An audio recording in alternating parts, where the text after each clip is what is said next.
Hello students, welcome back. Previously we went through the theory of SDSM, sampling distribution of sample means. Now let's do some applications. An intelligence quotient scores are normally distributed with a mean of about 100 and a standard deviation of about 16. If one person is selected at random, what's the probability that the selected person's IQ is between 90 and 105? Well, it goes kind of like this.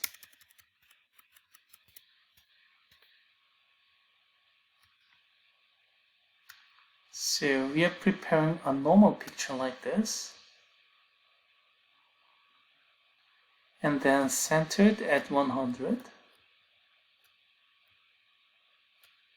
Oh, lousy picture. I intended 100 here. And then 90 and 105. So this is 90. And 105 is here. And then of course we need this shading.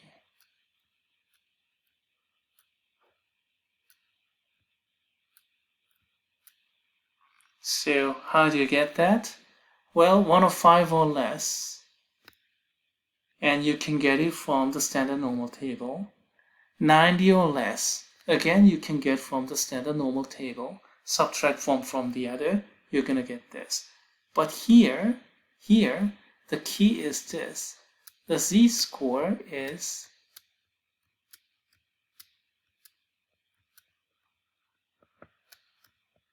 end minus center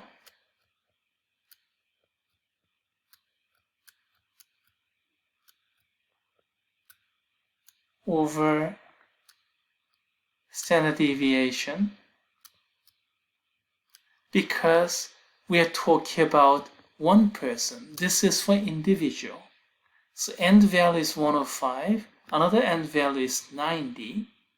So basically we have z1, which is end value 90 minus 100 over 16, and do the similar thing for z2, and then look up the table, subtract one from the other, and so on and so forth.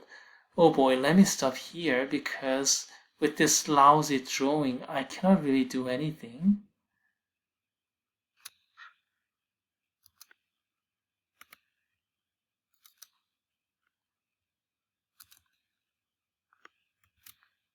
Okay, here's a picture. 100 here, 105 is here, 90 is there, we want something in between, and this is standardized case. Z1 and Z2, we need in between. Z1 and Z2, how do we calculate that? Look at the picture, and this computation is end minus center over SD, and x1 here minus center mu over standard deviation sigma, 90 minus 100 over 16, negative 0.625. So z is less than that, and you can get it from the z table, which I'll leave to students. And for this one, again the same deal. It's end minus center over SD. x2 minus mu over sigma. x2 is 105. 105 minus 100 over 16. You get this value, this z-score, and look up the z-table and you can get this probability. Again, the detail is left to the students. And subtract one from the other, then you're going to get the middle probability there. Now, in general, we have end minus center over SE. And then you can regard SE is sigma over square root of n, but we're talking about one person, right? So sample of one person, so you can do it like this too. So you just have sigma, not sigma over square root of n, but that's because a special case n equals to 1.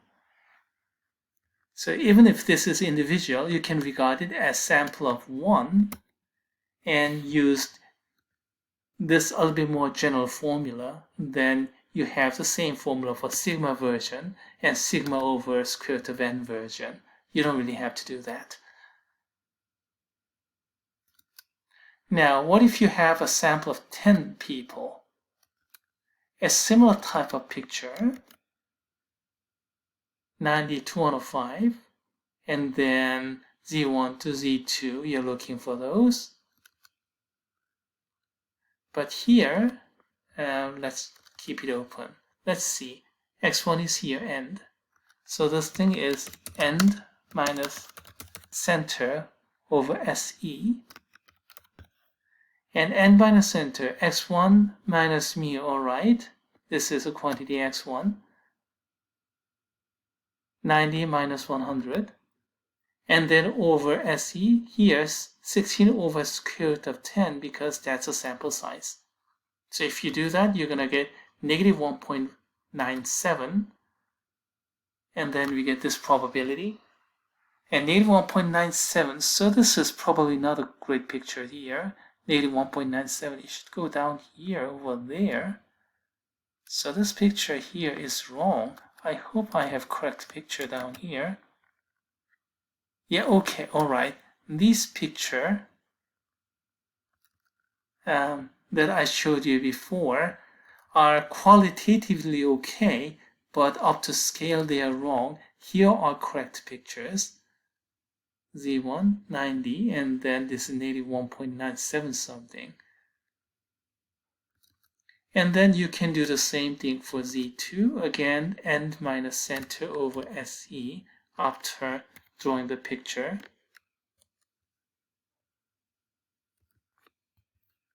See, end is 105 minus center over SE, sigma over square root of 10, because n value is 10. If you calculate it, 0.98 something, yeah, around here, so this area there, and you can look up the Z table and find out. Subtracting one from the other, you get this probability. So what conclusion can we draw? If you select one person at random, what is the probability that the selected person's IQ is between 90 and 105? It wasn't very high, because the probability distribution is far more spread out for an individual, one person. You just have sigma. Sigma over square root of n, or n value is 1, so we have just sigma. Large standard deviation, so more spread out. Now, let's look at the next picture here. And 90 to 105.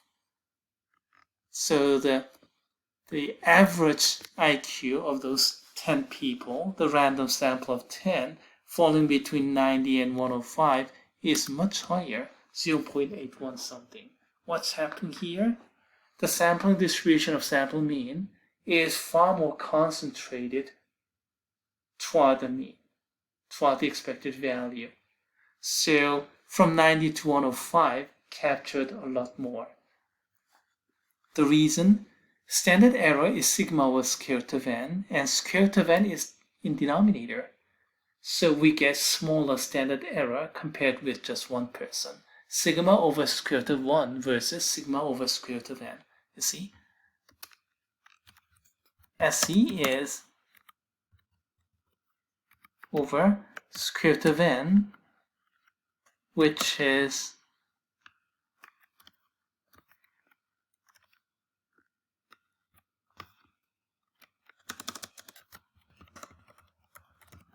this is for individual.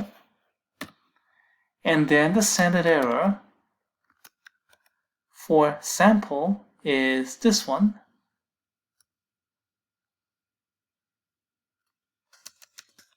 For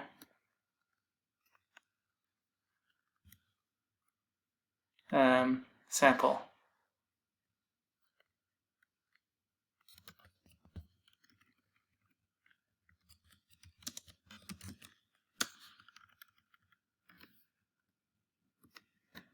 For simple random samples of size n, we get this. For individuals, we get this.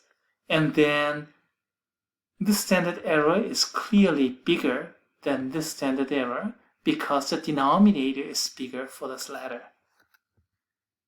More spread out for individual, more concentration for the mean. And what was the analogy that I told you earlier? You can't predict the weather, the individual, but you can predict climate very accurately, the average.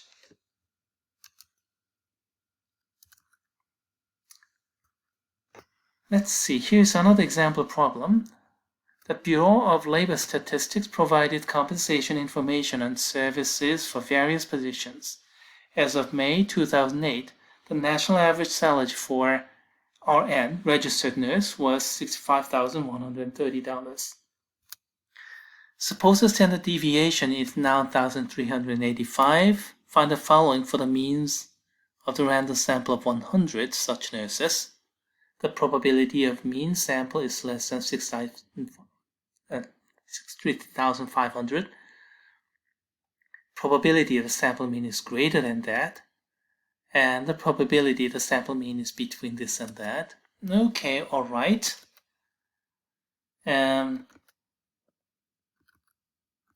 Let's plot first. So, all right. Centered at 65,130 right here, and 63,000, so it's less than that. And then Z is N minus center over SE in this picture, N minus center over SE. So you're given 63,500, and then the center is 65,130, and then SE is sigma over square root of N. Calculated, we get -1.73. And this is corresponding picture for standard normal. And calculate the probability using the normal table. Well, look up the normal table of the -1.73, you're going to get what you want. Let's see, go to normal table, -1.73, -1.7 is here, 3 column, 0.4, no, 0.0418, 0418, 0418, yes, close enough. Now, how about greater than 66,000? So greater, so you have the shade right. So centered at 65,130 and then 66,000 and shade to the right. This is what we want. And if you do standardization, N minus center over SE.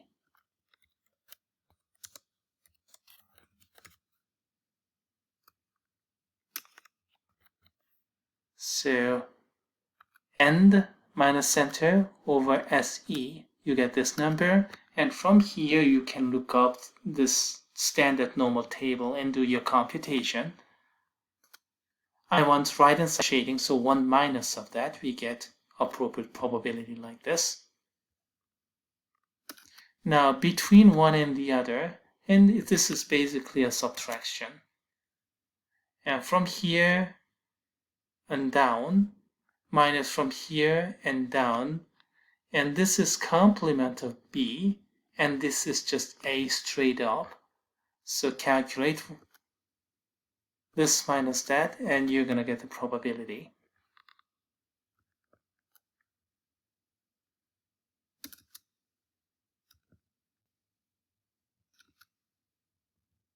Now, how much time do we have? Normal approximation of binomial distribution. Okay, all right, let's do this. An urn contains 5 red balls, 3 blue balls, and 2 green balls. Select 50 balls at random with replacement. With replacement, so it's IID, so no problem there. Select 50 balls. Oh, 50 is a large quantity. Well, I don't know if it is really large. 100 or more would have been perfect, but okay, let's use central limit theorem. All right. the mean and standard deviation for one ball is just p and square root of p1 minus p, and you can calculate it like this. The expected value is easy computation, 1 times p plus 0 times the other probability, because you see 1 versus 0, success failure, and then the variance computation, deviation squared times probability, deviation squared times probability, and if you simplify, you're going to get p1 minus p. Alright, and that should, excuse me, sorry again, that's your sigma value. So you can get the probability or the mean and the standard deviation for sampling distribution of sample means. Mean remains as the same proportion, stays at mu, and we need sigma over square root of n. So this quantity divided by square root of n. After calculating, you get square root of p1 minus p over n. Please remember this quantity. This may be formula number 2, or maybe it's formula number 3. It's very, very important. And formula number 1 is, of course, n minus center over SC, this one. And SC formula is, as you did over here, square root of p1 minus p over n. You see, you can go back to Bernoulli and do all these computations, and then you can apply central limit theorem, but it's an overkilling. You see, you can do all these, and then get sigma over square root of n. You can do it, but it's too complicated. It's much better to memorize this and just use it to denominator SE. If you do that, you're going to get n minus center over SE. You get this computation. Where's the picture, by the way?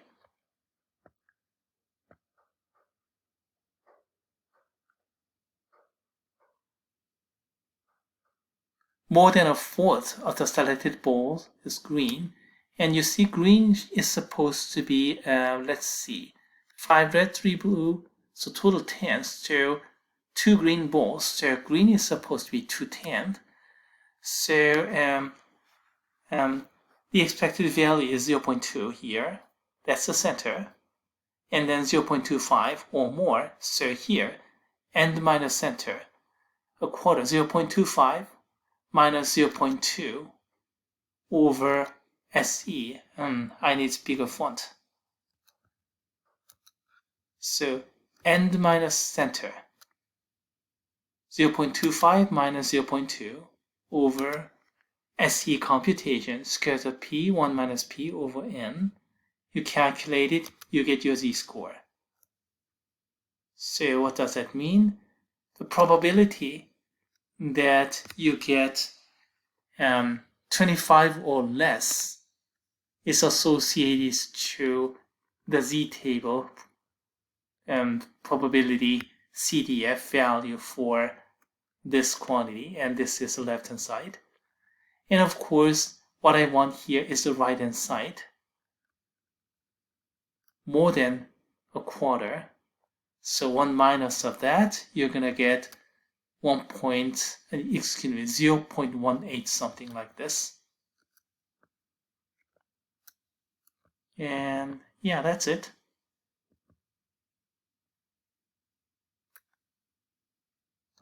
By the way, if you use binomial directly, then it's like this. So greater than 1/4, so 12.5 or greater out of total 50. So 13 to 50, and this is binomial probability mass, and add them all up, and you're going to get 0.186 something, and the normal approximation here is pretty decent, 0.188 something versus 0.186 something. So that was good approximation. Okay, so much for section 3.